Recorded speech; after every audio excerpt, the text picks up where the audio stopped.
जिल्हाधिकारी आयुष प्रसाद यांनी साधला पूरग्रस्त कुटुंबाशी संवाद। बालकलाकार गार्गी आहेरची केले कौतुक। जिल्हाधिकारी आयुष प्रसाद यांनी आज दुपारी निफाड तालुक्यातील सायखेडा व चांदोरी परिसरात भेट देऊन पूरग्रस्त कुटुंबाशी संवाद साधला। जिल्ह्यात गेल्या काही दिवसात पाऊस सुरू झाला, यामुळे गोदावरी नदीला पूर आला। या पार्श्वभूमीवर जिल्हाधिकारी श्री प्रसाद यांनी आज दुपारी चांदोरी व सायखेडा परिसरास भेट देऊन पाहणी केली। यावेळी खासदार भास्कर भगरे, निफाडचे उपविभागीय अधिकारी डॉक्टर शशिकांत मंगरुळे, तहसीलदार विशाल नाईकवाडे आदी उपस्थित होते। या दरम्यान जिल्हाधिकारी श्री प्रसाद यांनी सखे ग साजनी हा मराठी व्हिडिओ तयार करणाऱ्या गार्गी सागर आहेर या बाल कलाकाराची भेट घेऊन तिचं कौतुक केलं।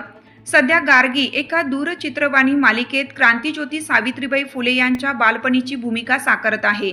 यावेळी जिल्हाधिकारी श्री प्रसाद यांनी गार्गीच्या अभिनव कौशल्याचे कौतुक करत तिच्या उज्ज्वल भविष्यासाठी शुभेच्छा दिल्या।